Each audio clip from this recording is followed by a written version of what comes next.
eu falei sobre experimentação biológica, alguns exemplos de experimentação biológica, focado nos tipos de dados e na quantidade de dados que são gerados e como que a gente tem que prestar atenção nisso. Falei sobre LIMS, falei sobre sistemas de gerência de dados de laboratório, de uma forma genérica, ilustrando os exemplos de por que é importante e o que tem que ser feito. Agora eu vou falar um pouco sobre como que isso pode ser feito.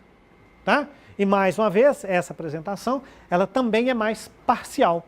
Quer dizer, isso aqui segue um tanto da nossa história como laboratório, dos sistemas que a gente tem desenvolvido. Né? Então eu vou usar esse sistema como um exemplo de como construir um LIMS. Tá? É um exemplo, podem existir outros, tá? Mas é uma maneira eficiente de se fazer isso. Okay? Os nossos LIMS são baseados em workflows. Tá? Por quê? Os LIMS são geralmente desenvolvidos para atender um tipo específico de laboratório. Então você tem um sistema para transgênico, você tem um sistema para sequenciamento de DNA de próxima geração, você tem um sistema para proteômica. Todos esses sistemas existem. Tá? Aí o que acontece? Você fica amarrado, você só consegue registrar os experimentos que forem feitos segundo aquela sequência. Tá? Se você é o Hermes Pardini, pode ser que seja ok. Porque você tem uma quantidade enorme de exame, todos eles fazem a mesma coisa. Pode ser, eu não acho que é. Mas pelo menos você tem um argumento aí. Tá? Se você não é o Hermes Pardini, ou um laboratório que faz 1 milhão de amostras a mesma coisa, isso se torna complexo porque você faz experimento de proteômica, você achou um LIMS na internet que te permite gerenciar esse tipo de dados. Aí você baixa ele. Aí você descobre que o espectrômetro de massa que é gerenciado pelo LIMS que você baixou não é da mesma marca do seu. Os arquivos são incompatíveis. Ou usa um reagente que é muito comum nos Estados Unidos ou na Europa, porque lá é barato, mas aqui é muito caro, então a gente usa outro. E para usar o outro você precisa de etapas diferentes do experimento. Tá? Então, esse LIMS não vai atender. Tá?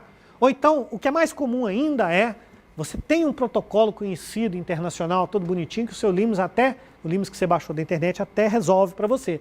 Só que você fez 2 ou 3 experimentos e descobriu, teve uma ideia. E se eu usar isso assim?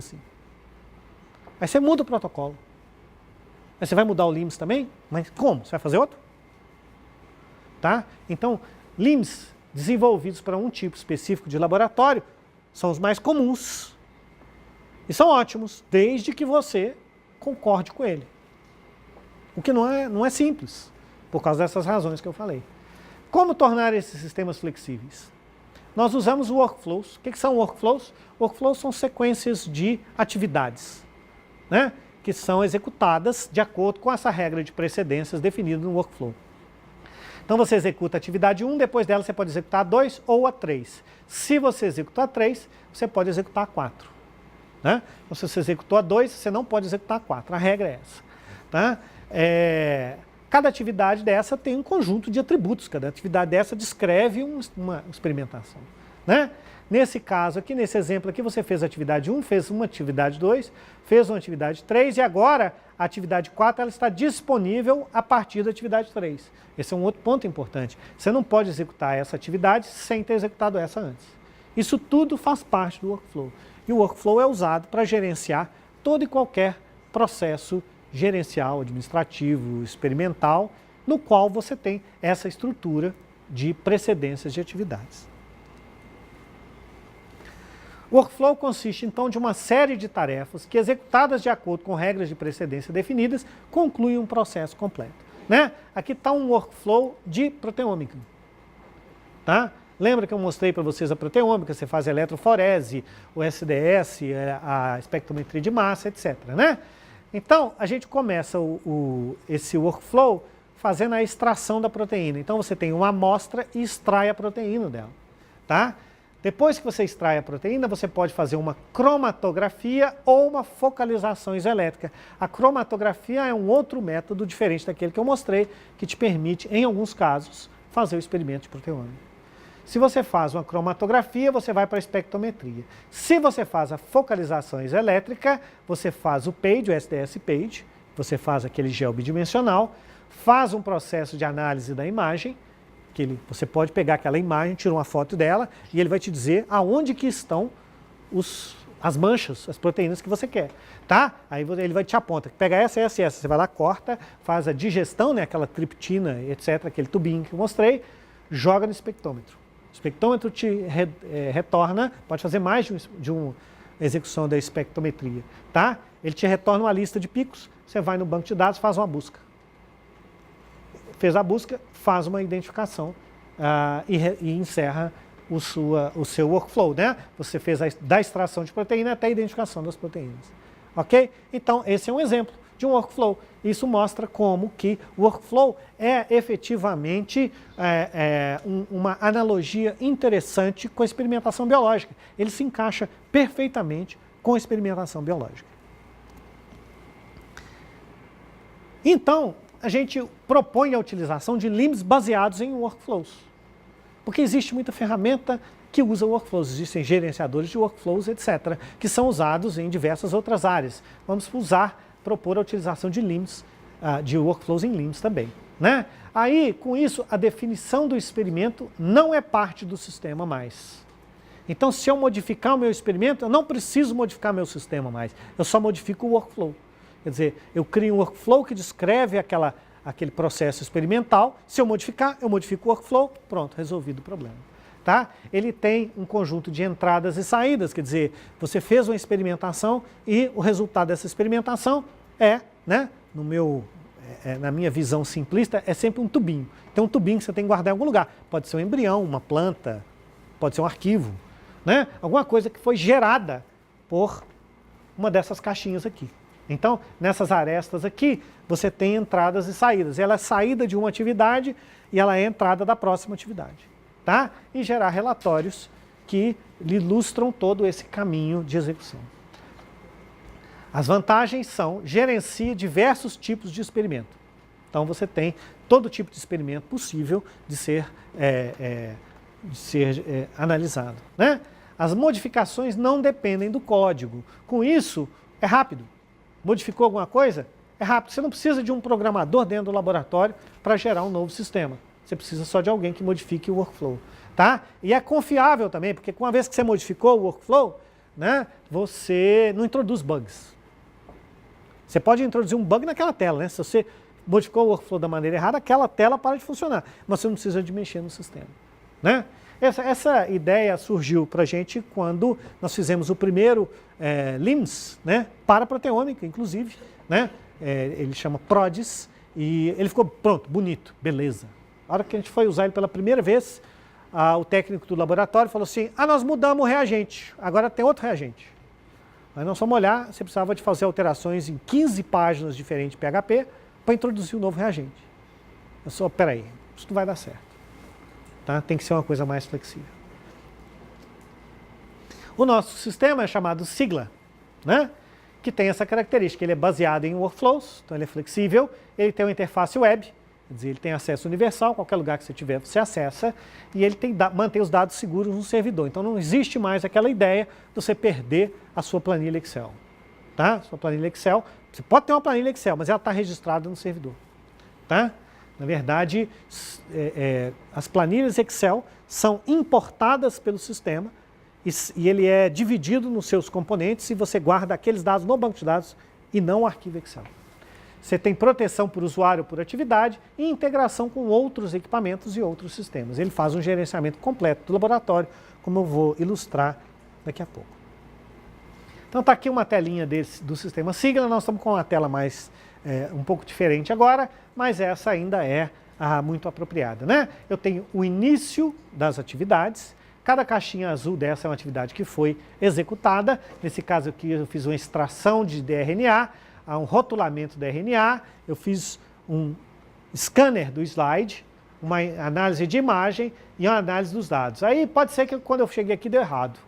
Não analisei, não descobri nada. Então tem que voltar e fazer novamente. Então tá, eu volto aqui, faço outra extração de RNA, quis fazer uma amplificação de RNA. Então essas caixinhas azuis é o que foi executado. Essa caixinha vermelha aqui é o que você selecionou e que foi executado por último. A partir dessa daqui, você vai executar a caixinha cinza. Tá? Quando você seleciona a atividade, ele mostra os atributos dessa atividade aqui embaixo. Tá? Então, com isso, você consegue acompanhar os seus experimentos de uma forma bastante simples. Você entra no seu experimento e vê toda a árvore de execução de atividades. Né? Você vê que o rastreamento está pronto. Tá? Essa atividade inicial gerou quantos resultados? Estão todos aqui. Você tem um resultado aqui, esse aqui deu errado, mas por que ele deu errado? De onde vem? Está tudo aqui. Ok? Para você gerar esse workflow, a gente usa esse editor de workflow chamado Together. Together Workflow Editor. Você baixa ele na internet, ele usa um padrão de arquivos workflow chamado XPDL, que é um XML, né? Então, se você perder a paciência, você pode editar o texto. De vez em quando a gente faz isso, inclusive, tá? Mas é uma ferramenta gráfica na qual você cria caixinhas, tá? Essa aqui é uma atividade, ela tem sucessoras essas outras atividades. Quando você seleciona essa atividade aqui, ele mostra os atributos dessa atividade. Vamos ver se dá para a gente ler aqui. Não, esse aqui não dá. Eu vou mostrar um outro em que você consegue ler que tipo de atributo faz parte de uma atividade. Tá? E aí você cria uma estrutura de execução como essa. Tá? Então eu tenho o meu projeto doença de rato. Tá? Aí eu vou fazer um experimento com macho com fêmea. Tá? Aí eu pego um rato infectado e saudável para cada um e eu vou fazendo isso. Dessa forma você vai executando as diversas atividades e fica muito fácil de você relacionar uma com a outra. Né? Como é que a extração de RNA do macho é diferente da fêmea? Tá? Então você consegue fazer isso na tela, você consegue enxergar isso. Né? Então, no nosso sistema ele tem essa aparência, vocês já viram, os atributos estão aqui embaixo. Ups. Daqui eu queria mostrar alguns dos atributos que você entra dentro dessas atividades para ilustrar como que muitas vezes pequenas coisas, coisas simples, são fundamentais para as BPL e para garantir a qualidade dos dados. Então aqui você entra a data do rótulo do RNA, qual foi o kit que você usou, o volume, e aqui eu tenho a cor, né, o corante usado. Tá? O corante usado você tem que escolher de uma opção que aparece no drop-down. Aqui eu tenho CY3 e CY5. Só um desses dois. Tá? Então o sistema não prossegue se você não escolher um deles.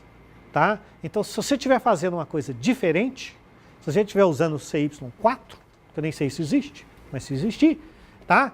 Você não consegue entrar com ele aqui. Quer dizer, o técnico que está fazendo isso, ou ele mente, que a gente espera que ele não vá fazer, ou então ele para e fala assim, por que eu não posso usar o 4? Aí ele vai lá no protocolo e o protocolo vai dizer para ele, 3 ou 5 são as alternativas viáveis, o 4 não pode ser usado pela razão tal. Ah, nossa, quase que eu fiz o negócio errado.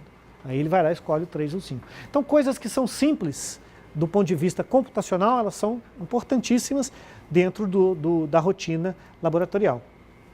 Por exemplo, o volume para... aqui tem volume para limpeza, né? O volume para limpeza tem que ser real. Qual foi o volume? Grande. Né? Não pode. Tem que ser um número.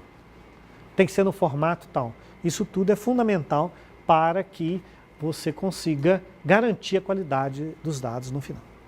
Tá? Você fez a extração de RNA e gerou vários tubinhos, cada um com uma amostra que você extraiu. Tá? Então você pode registrá-las aqui.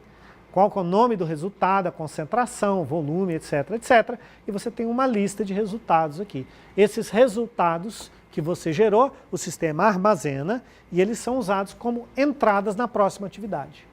Então você consegue fazer o seguinte, um técnico faz um processamento, por exemplo, você fez na geração de plantas transgênicas, tem uma etapa lá que você gera calos da planta. E cada calo pode ser tratado de uma forma diferente. Só que você pode gerar 300 calos. Tá? Então você registra, executei, né, fiz a germinação, sei lá que etapa que foi, e eu gerei 300 calos. Você registra lá 300 calos. Pronto, vai embora.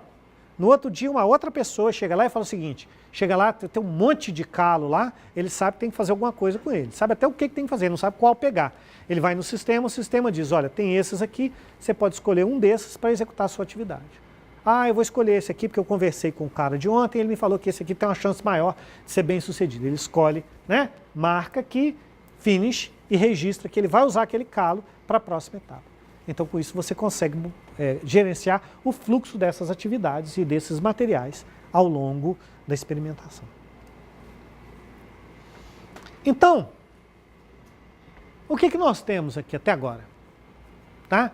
Qual que é o processo de experimentação biológica, né? Não falei do mapa completo da vida? Então, qual que é toda a informação necessária para fazer a experimentação biológica? O que você tem? Pessoas que executam experimentos. Tá? Esses experimentos geram resultados. Eles geram dados. Tá? Eles geram, tantos calos foram produzidos, eles geram uma lista de picos do espectrômetro de massa. Esses dados são analisados para gerar resultados. Você tem a lista de picos, analisa e chega, é a proteína X. Quando você chegou, é a proteína X, você retorna para as pessoas que fizeram os experimentos e diz, o resultado é esse. Aí ela, entendi. Então, esse aqui, beleza, resolvido. Próximo, continua aqui. Não era isso que eu queria, não, vou ter que fazer de novo. Continua aqui. Então, você fica nesse ciclo. Experimento, as pessoas fazem experimento, geram dados, são analisados, geram resultados, voltam para as pessoas e fica aqui. O que nós vimos aqui até agora,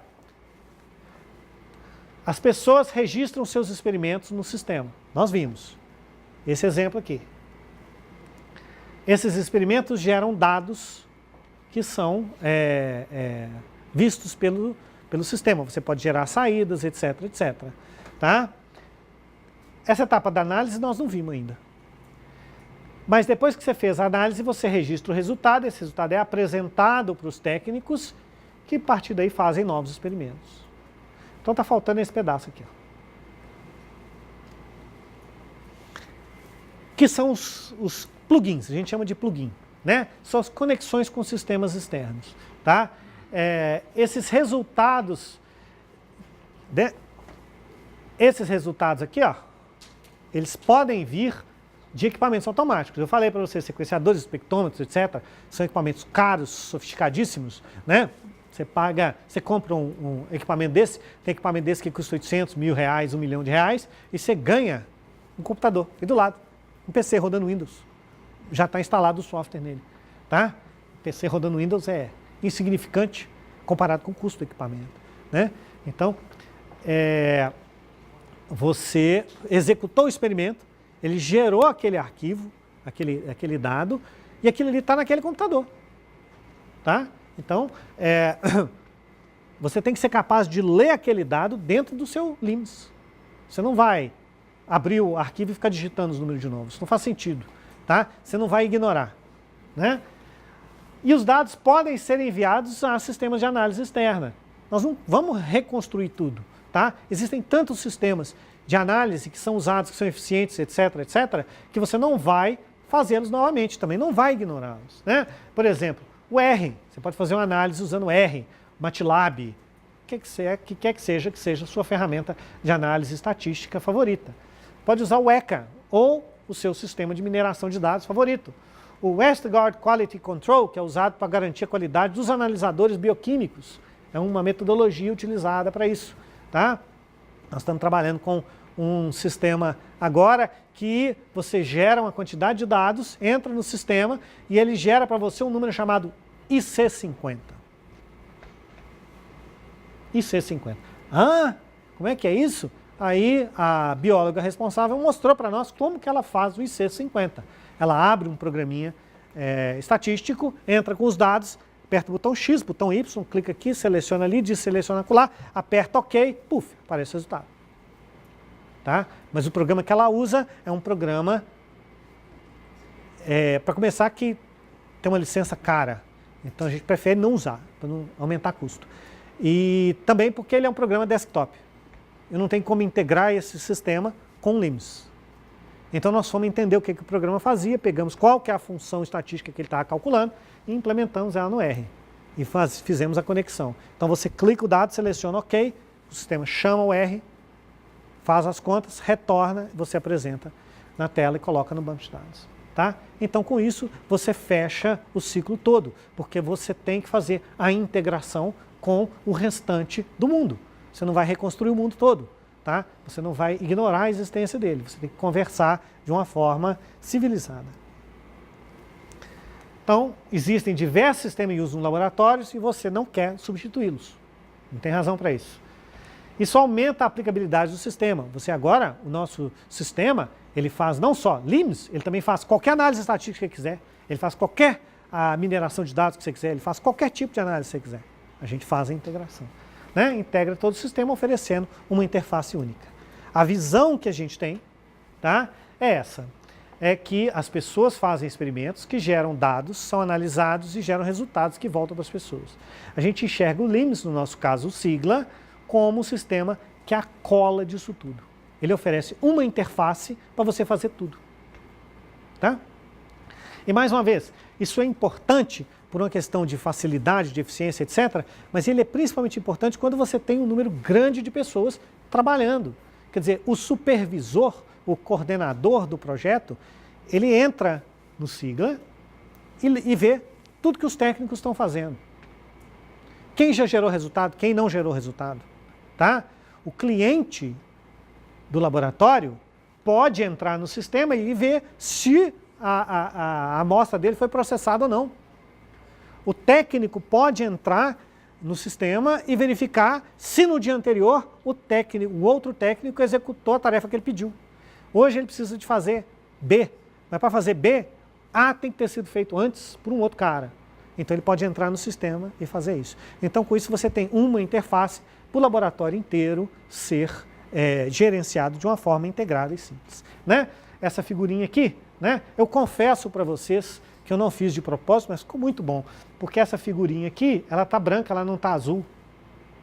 Tá? Por quê? Porque esses analisadores, eles são externos. Eles não fazem parte do sigla, eles são integrados. Que você quer aproveitar o máximo que existe do mundo todo. Em que a gente tem usado isso? Tá? A gente tem usado na parte biológica para plantas transgênicas. Mostrei para vocês sequenciamento de DNA, proteômica, citotoxicidade, esse do IC50, e boas práticas de laboratório. Então é usado para muitas coisas. São coisas muito diferentes. Mas um LIMS, quando bem projetado, consegue tratar disso tudo de uma forma homogênea. Nós estamos usando MED também, área médica. Interessante, dados médicos se aplicam muito bem a LIMS. Tá? Então, nós temos diversos sistemas de prontuário médico eletrônico construídos. Né? Eu escolhi esses aqui, que tem as doenças que têm os nomes mais complicados, para ver se eu convenço vocês que é um trabalho muito importante. Tá? Mas eu sou quase capaz de ler. Neuromielite óptica, que é uma doença semelhante à esclerose múltipla, uma doença degenerativa, muito grave, muito séria, tá? E rara. A adrenoleucodistrofia é a doença do óleo de Lourenço, do filme. Tá? E a paracoccidiodomicose, essa PCM, a gente chama de PCM, não consigo falar isso. Tá? Que é uma doença que afeta principalmente o pulmão. Né? Além disso, nós trabalhamos com outras áreas que não são nem bio nem med. Tá? Nós construímos junto com o professor Omar o Nanotrack, em que gerencia experimentos de produção e utilização de nanotubo de carbono. Tá? Área química, que se adequa muito bem. E um outro completamente diferente, o Observatório da Justiça Brasileira, onde a gente gerencia a coleta e análise de dados do Tribunal de Justiça sobre a utilização, a eficácia da justiça brasileira para os cidadãos. Então você coleta vários processos e faz uma análise para saber se... Né, a pergunta deles é: quem tem dinheiro é mais bem atendido pela justiça? E a resposta é. Porque quem tem dinheiro tem tempo e advogado. Não é que a justiça trata melhor quem tem dinheiro, não. Mas quem tem dinheiro tem condição de manter aquilo funcionando, entra com recurso, etc., contrata advogado. Quem não tem dinheiro não tem. Mas é muito fácil você falar, né? Não. Aí, o que nós estamos fazendo junto com eles é descobrir exatamente por quê e o quanto que é. que é um trabalho muito interessante também. Resumindo, gente, experimentação biológica é complexa, muito complexa. Gera grandes quantidades de dados. E esses dados são de grande complexidade. Então não é assim, né? O tubinho ficou branco, o tubinho ficou azul, né? Igual quando a gente era criança e tinha aquele kit do químico, né? Ou então saiu fumaça, não saiu fumaça, né? Era sempre assim, tá? Não é isso. Os dados são extremamente complexos, extremamente sutis. O relacionamento entre eles é complexo demais. Você tem que rastrear todas as etapas, é essencial que você rastreie isso, tá? Para que você seja bem sucedido. E daqui para frente vai estar mais importante ainda, porque a regulamentação moderna torna isso ainda mais crítico. Você não só vai ter que fazer isso, como você vai ter que mostrar que fez. Senão seu resultado não vai ser válido mais. Tá? Estudamos LIMS, que são sistemas que têm como objetivo a garantia da qualidade dos dados. Eles são sistemas complexos, são sistemas nos quais a flexibilidade é fundamental, eles utilizam workflows. É a nossa proposta, utilização de workflows, existem outros que não usam workflows, muito embora todos os que eu conheço usam uma variação em cima do tema, tá? Para prover essa flexibilidade, né? A rastreabilidade, que é fundamental, né? Que é essencial, o LIMS oferece primordialmente essa rastreabilidade e a integração do laboratório como um todo. Então, como eu falei para vocês, essa parte aqui eu apresentei para vocês o sistema que a gente construiu como um exemplo de sistema, mas mostrei para vocês como que cada característica desse sistema efetivamente é uma característica que tem que ser satisfeita pelos LIMS. Tá? Daqui para frente eu vejo o quê? Os LIMS sendo utilizados cada vez mais, porque está se tornando cada vez mais difícil sobreviver sem eles, né? Mas existe um gargalo enorme, porque como eles são muito difíceis de fazer, a consequência é ou são muito caros, ou então o laboratório não consegue fazer. E ele fica preso, ele não consegue progredir, ele não consegue passar daquele nível de produção e não vai conseguir, até o momento que ele se tornar obsoleto. Tá? Então, os LIMS vão ser uma peça fundamental para a bioinformática e para a experimentação biológica. Ok? Bom, gente, é isso que eu queria falar para vocês. Se alguém tiver alguma observação, pergunta? Sim, sim. A pergunta é se a possibilidade do sistema fazer uma integração de todas as etapas pode ser usado como um mecanismo para facilitar auditorias, né? Porque hoje em dia você, né, como eu falei das boas práticas de laboratório, você tem que mostrar que você fez. E a maneira de mostrar é satisfazer um auditor. Então o auditor pode ter que ir no seu laboratório e ver tudo que você fez. E a resposta para a pergunta é, o LIMS é importantíssimo para isso. Porque se você faz a sua experimentação de acordo com as boas práticas de laboratório, elas estão incorporadas no seu LIMS. Se você tentar fazer alguma coisa fora das BPLs, o LIMS não permite você prosseguir, porque ele não te permite oferecer o CY4. Tá? Então, quando você chegou no final, o cara já sabe que foi de acordo com a BPL. Quando o auditor ligar para você e falar assim, eu preciso dos relatórios, você imprime os relatórios e manda para ele. E aí o grosso sai, como você falou, o grosso sai. Quer dizer, tá tudo certo? Esse aqui eu não preciso visitar. E tá tudo certo, esse aqui ficou faltando um dado. Ele disse que fez, mas não veio, por alguma razão. Então nós vamos lá ver. Mas aí você diminui em enorme quantidade esse trabalho. Sim. A pergunta é, como eu falei, que os dados ficam armazenados no servidor, se esse seria um servidor institucional. Por exemplo, um servidor do UFMG, um servidor do ICB. Tá? Pode ser do jeito que a pessoa quiser.